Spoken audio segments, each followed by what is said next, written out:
এবছর সকল শিক্ষা বোর্ডে ছাত্রের চেয়ে ছাত্রী 3.79 অর্থাৎ প্রায় 4% বেশি পাস করেছে এবং 8,200 জন ছাত্রী বেশি সংখ্যায় জিপিএ পেয়েছে তুলনায়। 2024 সালে জিপিএ 5 ছিল 1,82,129 জন। আমি আবার বলছি 2024 সালে জিপিএ 5 পেয়েছিল 1,82,129 জন, আর এবছর অর্থাৎ 2025 সালে জিপিএ পেয়েছে 1,39,032 জন। 2024 সালে পাশের হার ছিল গড় পাশের হার ছিল 83.04।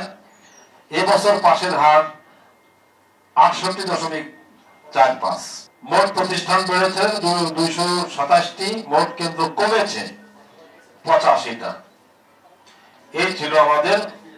বিদেশ কেন্দ্রে আছে আমাদের কয়েকটি, 8টি বিদেশে আমাদের বিদেশি কেন্দ্র আছে। সেখানে আমাদের ফরেন মিশন গুলোতে যারা চাকরি করেন তাদের সন্তানেরা ওই সকল বিদেশি কেন্দ্রে বিদেশি স্কুল আছে, সেখানে পড়ালেখা করেন এবং তাদের পরীক্ষা ওখানে বসে তার দেওয়ার ব্যবস্থা আমরা এখান থেকে ঢাকা বোর্ডের আন্ডারে করে ব্যবস্থা করে দিই। পরীক্ষা প্রশ্ন খাতা উত্তরপত্র একটু দূরে আমাদের সেই পরিমাণের ব্যবস্থা আছে কূটনৈতিক চ্যানেলে।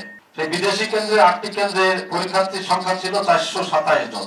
উত্তীর্ণ হয়েছে 373 জন, অনুত্তীর্ণ হয়েছে মাত্র 54 জন। পাশের শতকরা হার এখানে বেশি 87.35 এবং একটি প্রতিষ্ঠান আছে সেটি 100% উত্তীর্ণ হয়েছে। স্বাস্থ্যকর অল টাইম হানিকম, সব সময় অল টাইম হেলদি লাইফ।